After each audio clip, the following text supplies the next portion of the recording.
किस प्रकार श्री नारद जी महाराज के अंतःकरण में मोह उत्पन्न हो गया।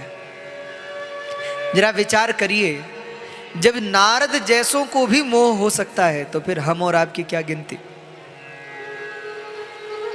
नारद जी बहुत उछल रहे थे, नारद जी बड़े खुश थे कि हमने काम को जीता, हमने क्रोध को जीता। लेकिन भगवान ने ऐसी लीला की कि नारद जी को काम भी हुआ और नारद जी को क्रोध भी आया। और क्रोध तो इतना आया नारद जी को कि क्रोध में भरकर भगवान को ही श्राप दे दी। आप सब लोग, जो लोग कल आए थे उन लोगों को पता होगा सबको, क्या श्राप दिया भगवान को। नारद जी ने कहा, तद्रूपेण मनुष्यत्वं भवत दुख भुग हरे। हे हरे, हे विष्णु, परम स्वतंत्र न सिर पर कोई, भावई मनई करई तुम सोई। अरे आपके ऊपर कोई है नहीं ना, इसीलिए आपके मन में जो आता है आप वो करते हो। आपको कोई डांटने वाला नहीं है, आपको कोई दंडित करने वाला नहीं है, इसीलिए आप उदंडित हो गए हो, उदंड करते हो। नारद जी भगवान को कह रहे हैं, अरे बोले हे विष्णु, मैं तो सोचता था कि आप सद्गुणों की खान हैं, लेकिन मैं समझ गया, मम अपकार कीन्ह तुम भारी, नारी बिरह तुम होब दुखारी। मैंने तो आपका भजन किया, उपकार किया आप पर, और आपने मेरा क्या किया, बोले मुझ पर अपकार किया, मेरा तिरस्कार किया। इसलिए हे विष्णु, आज तक आपने बहुतों के साथ छल किया होगा। अरे आपने तो शिव जी के साथ भी छल किया। समुद्र से अमृत निकला, समुद्र से लक्ष्मी जी निकली तो खुद रख ली, समुद्र से कौस्तुभ मणि निकली खुद रख ली, और समुद्र से जहर निकला तो किसको पिला दिया? बोलो, आप लोग बोलो। समुद्र से विष निकला तो किसको पिलाया गया? शिव जी को पिला दिया गया। बोलो, मतलब लक्ष्मी जी निकली, मणि निकले तो हमारी, और विष निकले तो शिव जी के। आप तो सबके साथ छल करने वाले हो, कपट करने वाले हो, लेकिन आज तक आपको कोई दंडित करने वाला नहीं मिला, कोई ऐसा नहीं मिला जिसने आपको दंड दिया हो। लेकिन आज नारद आपको दंड देगा। नारद जी बोले, आज तो मैं जरूर दंड दूंगा आपको। आपने जिस मनुष्य का रूप बनाकर आप सभा में आए थे, मैं श्राप देता हूं, हे प्रभु, तद्रूपेण मनुष्यत्वम, उसी मनुष्य का रूप धारण करके आपको धरती पे जन्म लेना पड़ेगा। पहला श्राप। दूसरा, आपने मुझे स्त्री के लिए रुलाया, आप भी रोगे। तद्रूपेण मनुष्यत्वं भवत दुख भुग हरे। हे हरे, जैसे मैं स्त्री के लिए रोया वैसे आप भी स्त्री के लिए रोगे। तो जानकी जी का फिर हरण हुआ और वो सब लीला है।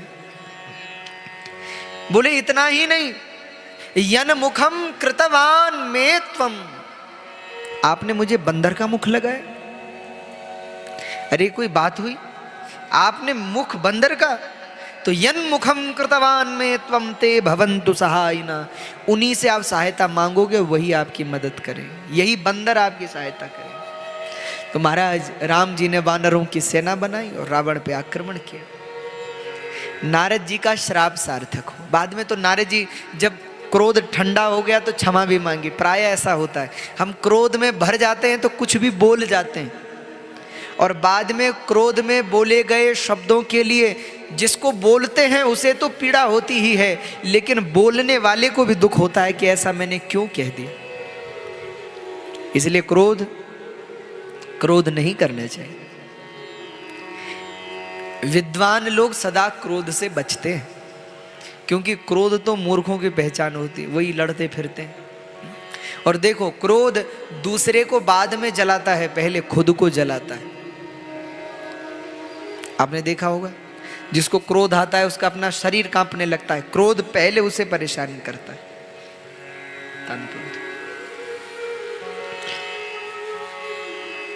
इसलिए भैया आप लोग क्रोध से सदा बच के रहो। आजकल समस्या ये है कि क्षण क्षण में सबको क्रोध आ जाता है, घड़ी दो घड़ी में।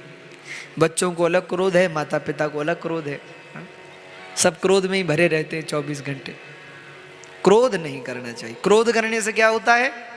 तो क्रोधात् भवति सम्मोहात्, सम्मोहात् स्मृति विभ्रमः, स्मृति भ्रंसात् बुद्धिनाशो, बुद्धिनाशात् प्रणश्यति। गीता में भगवान श्री कृष्ण कह रहे हैं जो लोग क्रोध करते हैं उनकी बुद्धि नष्ट हो जाती है। और दूसरा, चलो कभी क्रोध आ भी जाए कोई बात नहीं, मनुष्य है, क्रोध तो आ ही जाता है। क्रोध आ भी जाए तो एक बात का ध्यान रखना, क्या? क्रोध को वाणी मत देना। आप समझे इसका मतलब? नहीं समझे? क्रोध आए तो मौन हो जाओ, चुप हो जाओ, क्योंकि क्रोध को जब जीभ मिल जाती है, क्रोध को जब बोलने की शक्ति मिल जाती है, वाणी मिल जाती है, तो क्रोध में आप क्या बोलते हो ये आपको भी नहीं पता होता।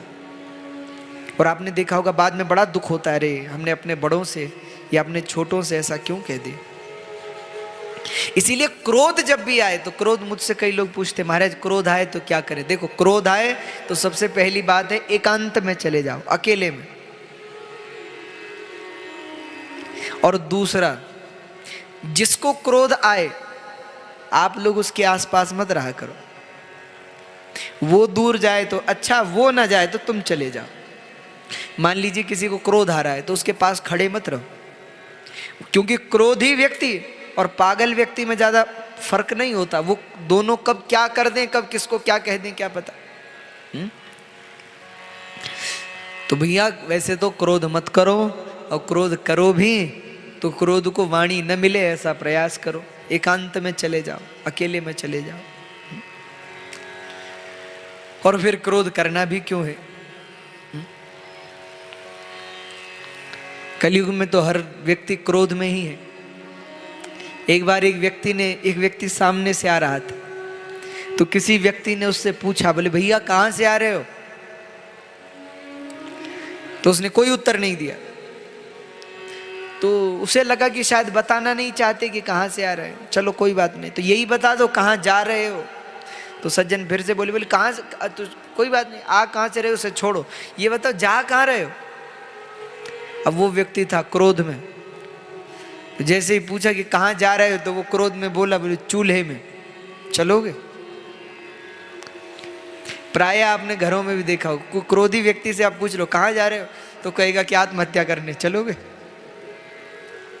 इसीलिए क्रोधी व्यक्ति से प्रश्न भी नहीं करना चाहिए, क्रोधी व्यक्ति से दूर रहना चाहिए।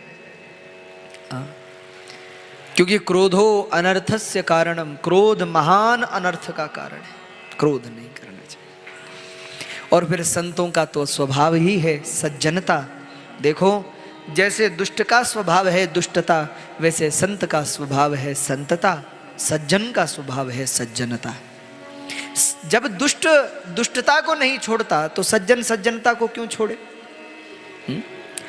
तो प्रेम के साथ, भाव के साथ। अच्छा, नारद जी ने क्रोध भी कर दिया, श्राप भी दे दिया, और एक दो नहीं 3 श्राप दिए भगवान को।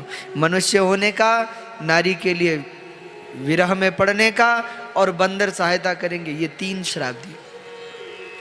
अब नारद जी का क्रोध जब शांत हुआ, अब नारद जी को दुख हुआ, अरे